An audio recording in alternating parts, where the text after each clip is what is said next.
Okay, thank you, Christina. Oh, it's going to be a hard day. So I don't know why I was on mute. Okay, well, let's just start over. This is going to be a rough day. I'm already tired. Thank you, Christina. I am so glad you showed up. Thank you.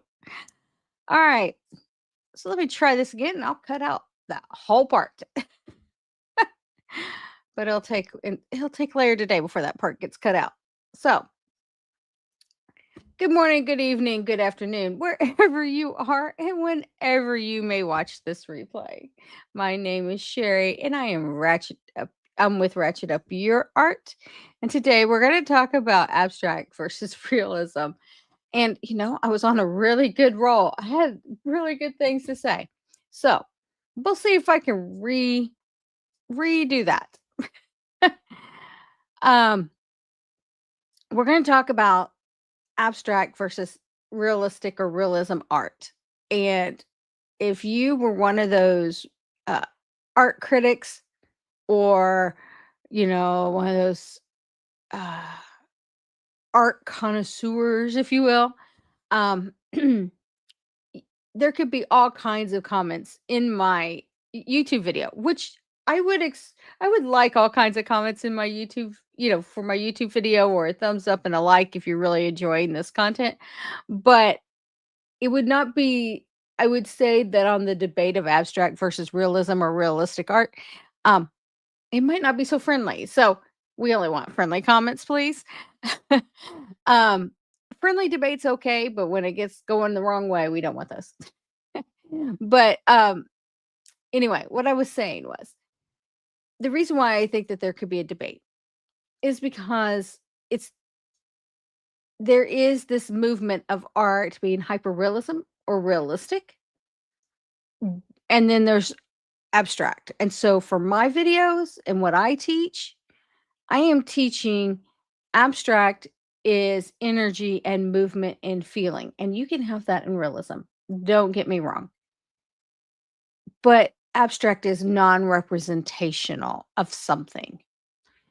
Realism in what I'm teaching, or realistic in what I'm teaching, has some kind of realism to it. You know what it is. You know that when you look at it, it's a flower or it's a scene, a landscape. So, all intents and purposes, for my video, that's my difference there.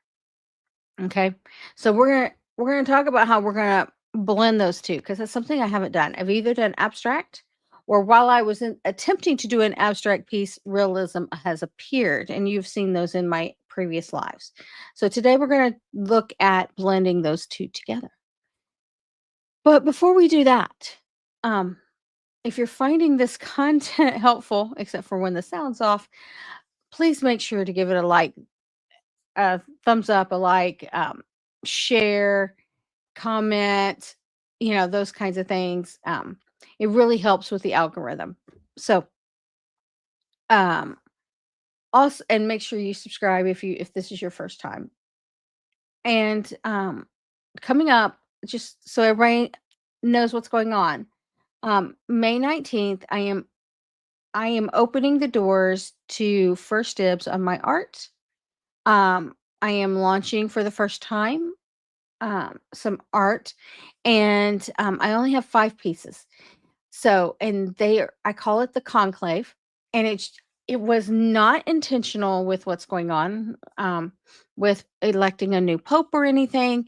It just happened to coincide. So, a group of cardinals is called a conclave, and it's because of their red color, and it's representational of meaning the cardinals that help elect the pope. But also cardinals are a representation of a message from the great beyond or from another higher power. And when you see a cardinal, it's kind of like having a message being drawn to you. Um, Someone coming to visit you in your past life, or some of those kinds of beliefs. And so what I find interesting is their red color. They are such a striking bird. There's another bird that I find very striking as well. Um, but we'll talk about that bird at a later time. However, this particular cardinal, the red, is very striking. Um, and the and that's what draws me to the cardinals. So anyway, I'm going to show you another cardinal that I have. Let's just move a few things out of my way. This here is another piece in the collection. He's a little koi, if you will, or in each of these cardinals, I haven't done the stories behind them, but each of these cardinals are different sizes. I have two because you haven't seen the fifth one, and the fifth one's going to come at a later time. Two that are around 6 by 6, and then you have these 6 by 8 ones. You have three. I can't talk. Three 6 by 8 ones. But anyway, these the they get their redness kind of like the flamingos. They get their redness from what they eat, and cardinals forage on berries and as we know, seeds and those kinds of things. But that's where they get their redness, which I find very striking. And that's why it gets your attention when they fly by because it's like a streak of red. So, when they fly by my window as I'm working during the day, I do stop and pause and wonder, what is there a message behind the bird, or is I just have a flock of I have a conclave in my backyard. Either way, point is that the redness really strikes and gets my attention and gives me a moment to pause and it takes me a moment to pause and reflect on maybe family or friends that I have missed. Um, it gives me a moment to pause on something higher than myself. It also gives me time to really reflect on finding my own, stress relief and happiness. And because, these birds can be rather tenacious. We talked about how they can sing 200 songs within an hour. I find that very tenacious. But regardless, those are the birds. And if you want to get on the priority list and first dibs on getting one of these 5 birds, there's only 5 original pieces of art. Go ahead. The link to get on my priority list, go ahead. The link is in the description. And there will be a Meet the Artist gallery night on May 19th. It's where you can ask me all kinds of questions about these birds. So with that, let's go ahead and talk about abstract versus realism.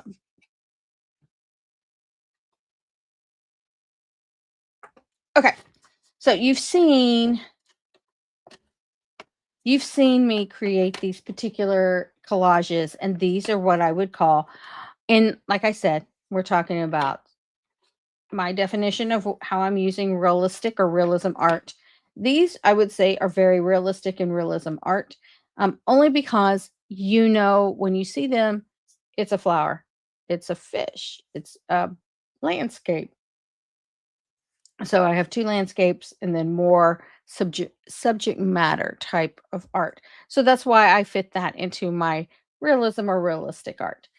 We're not talking hyperrealism here, but representation of something that you see. And then contrast that with purely abstract art here, right? So there's no representation, it's moods or feelings, different shapes and sizes and variation, if you will.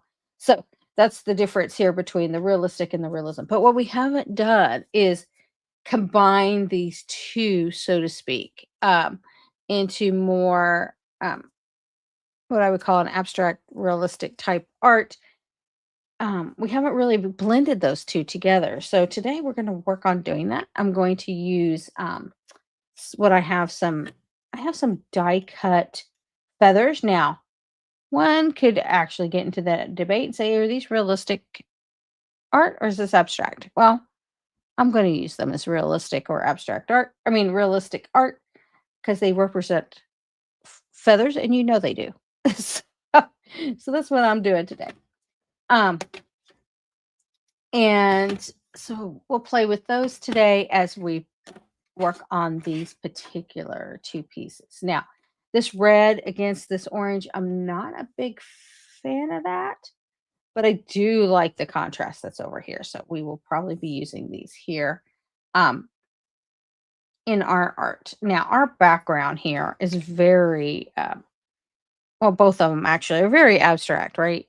Mood, feelings, um, no real representation here of anything that you can make out like, oh, look, that is a sunset. Like you can't really make that out here because it's a bunch of orange and yellow. And this is a bunch of blues and greens. So there's nothing here, right, in my mind. Now, I have to tell you, I'm looking at this right now, and some there's more realistic type things that are coming to my mind on this, but yeah,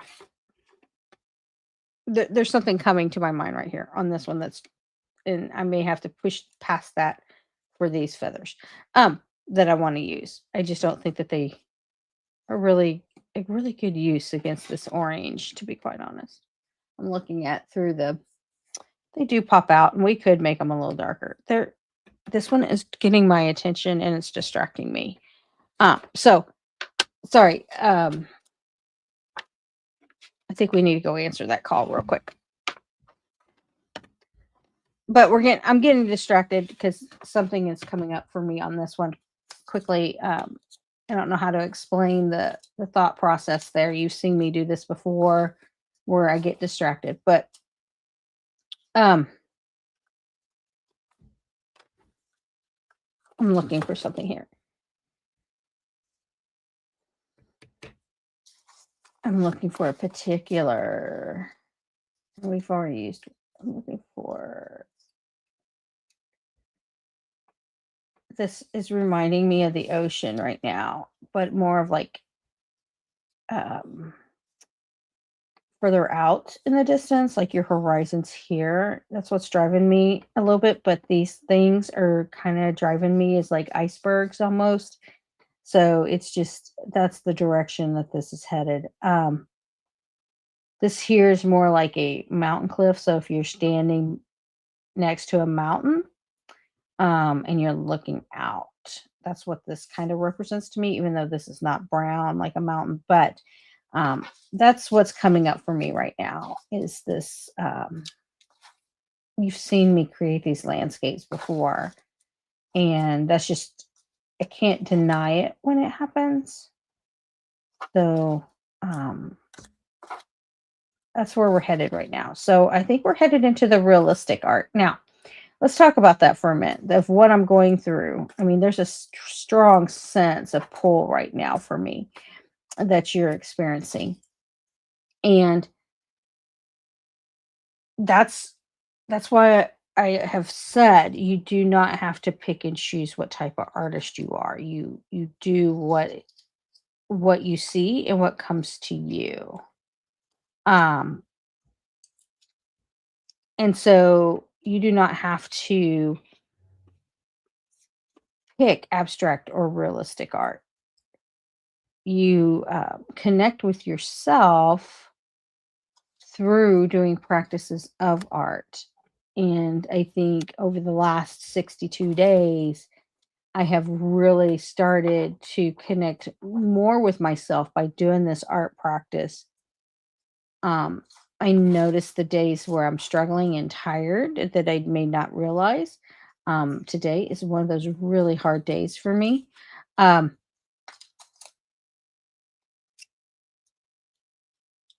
and that's what, sorry, trying to talk and create at the same time is hard as we've discussed before. But yeah, today was one of those days where I was like, do I just go live and say, hey, I'm going back to bed and thank you for showing up? But I didn't do that. I'm sticking with it. But this could also be like, you know what? This also could be like have you seen, oh, I wish I could remember that Japanese artist. He's a famous artist. He's got that big giant ocean wave that crashes back in on itself, and it's a Japanese artist. I wish I could remember. It reminds me of that. Like this could be like the giant wave that's going to crash back down. So that's what kind of represents, I don't have that crest, but like this is the close up of that too. So sorry. I don't know if you know who that artist is. I wish I could Google that artist real quick, but you can't do that in a live. So I will find the artist and the picture and I will post it on my community. Um, so that's what it reminds me of, is like this little artist, the Japanese artist. Oh, I'm supposed to know these things. I don't remember the name. Oh, and now we also have some, this might be perfect. We also have some paint skins because my roller, we have some more paint skins. So I use blue a lot. So here we are.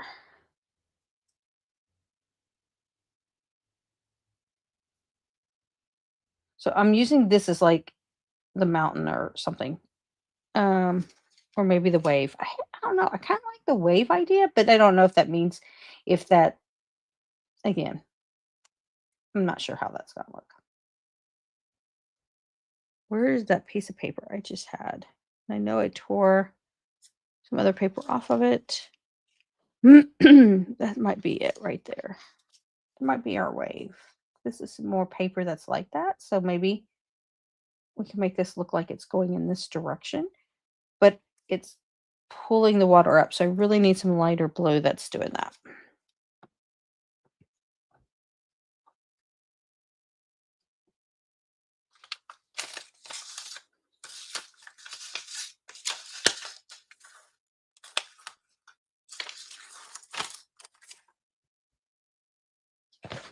We'll need this. And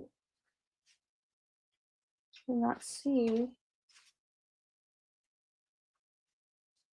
Wow.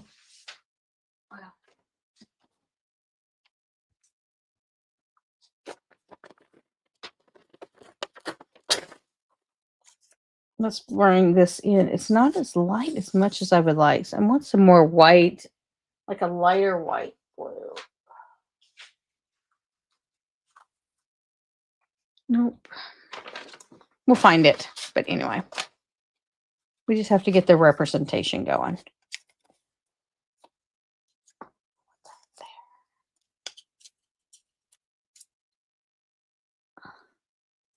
Christine, I don't know how the sound turned off yesterday, but thank you for letting me know. That could have been like another live where I talked for 45 minutes and I did no sound.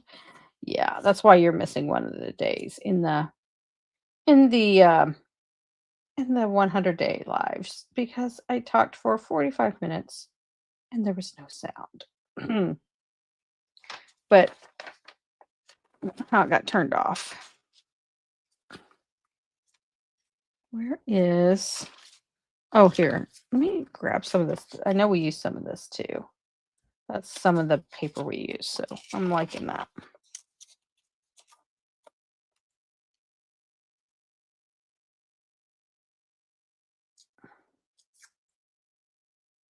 Yeah, we're going to bring up some of this color up in here to show where that paper goes. Now, for anybody who's following me, you know that I lay out all my pieces before I commit to gluing down. And sometimes when I have committed to gluing down, I'm like, change of plans. And I will change directions. Oh, Sherry, you tore off that one piece. So, where I am creating representation of water being pushed up. Now, thought it was going to be a mountain, but we're headed in this other direction. Squirrel. Because it reminds me of that one piece of artwork where the wave crashes, and yeah, it's a famous piece. And my art teacher from college would be very disappointed in me for not remembering the name of that artist. But I could tell you, we will be talking, we will be talking about some art history during these 100-day lives because I want to talk about a couple of artists that were very influential in that I think are influential in the world of jelly printing. And people will be like, "What? There is?" And I'm like, "Yeah, you'd be surprised." They laid the groundwork for a lot of artists. So we'll talk about those artists, coming up probably next week. Um, who would have thought that my show is educational? But once an art teacher, always an art teacher, right? Now, I could tell you in college, I had to take so do I want it to come up and like down, but then that would make no sense of like where's the rest of that piece. So I think we'll just have this go off and just be more representational of water just being pulled up. Um, but I have to tell you, art teachers have to take a lot of art history classes. Oh my gosh. Like those were the worst classes. I did not like them. It was most I mean, mostly what I remember, if you really want my honest opinion, what I remember is time, dates, and the artist, and maybe a little bit about their background and what their art meant to the art world. It that's yeah. It was more like probably as I'm older now, I'd probably be more interested in it. But when you're 20 something in college and you're not really interested in art history, do you really want to be there? I mean, seriously. And that's probably how I felt at the time. I think if I took some art history classes today, it might be a little different as long as I don't have to remember dates and who the artwork was by and what period of art it was. And yeah, I think I would have more if it's not that structured type of remember these dates and who they are, and what was the artistic movement, blah, blah. Like that can be boring. So maybe I just had some boring art history teachers. I don't know. But regardless, here we are. all right. So we're just playing with this representation right now, and I'm running out of my little blue scraps of paper. But where is that one piece I want to weave in some of the darkness in here? How did I cut my finger? Hi, Mix Labs. Well, that is an interesting story. I didn't cut it. I had a fight with a really hot glue gun, and the glue gun won, and it tore off the first layer of my skin as you wince because it was very painful. It was a real glue gun burn, and I'm not meaning hot. I'm talking about the glue itself ripped off the first layer of my skin. So that's where we are with this finger, and yeah, I've never had something like that before. So that's what happened. And I have to change the bandage daily and make sure I don't get it wet. It is healing, but it's taking a little bit of time, and we'll see how it is at the end of the week. If it has not really improved, it has improved some. I may end up at the doctor's office to see if we need to go to someplace like wound care. Those guys are amazing. I don't know if y'all have ever been to a place called wound care, but it there's a whole thing around wound care. It is amazing. So I've been there once before, so I'm kind of just watching it and babying it for a minute. All right, so now we got the water that's swooshing up into here, and we have this little sailboat that's going to get capsized by the water, right? So that's what's going to happen to this little boat. And then we have some, because the swell of the wave is coming in this direction. And then I'm going to use some of my paint skins here from my brayer to kind of show there's not a lot of waves, to be quite honest, because if the water is sucking into this giant wave, there's really not much you can do there. But I just kind of wanted a little bit of representation that this boat is in the water of some sort. What I would call grounding the boat. by overlapping some other shapes and colors into it. So thank you for joining Mix Lab.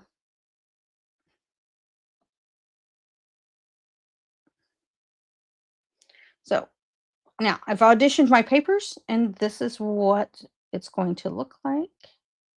I don't think that there's going to be a sunset in the background, but I just want to add a few of these little pieces here. So this is what I would call, as I said in the beginning of the movie of the video. This is what I would call realistic art versus non-representational art, which is abstract art, right? So moods, feelings, those kinds of things. Energy. I mean, there's energy in this art as well in realism. So okay, so that's how we're gonna. That's our thing. Then we gotta glue that down. But we are out of time. Wow, did time fly today? Especially when you had to do your intro twice. Any case. All right, so switching gears. Again, my art will launch on May 19th, and if you're interested, go ahead and get on the priority list. There will be a gallery night with me, the artist, and also the doors are opened up for anybody who's on the priority list to get first dibs of 5. There's only 5 original pieces of art. And so this is called the Conclave, which is a group of cardinals, a flock of cardinals called the Conclave. So that's the name of the collection, is the Conclave. And um, one second here. I just got to put him down. Okay. And so if don't forget to like and subscribe and comment below on artistic art versus realism, or I would be interested in what type of art do you generally lean towards. It seems as though I can be both, right?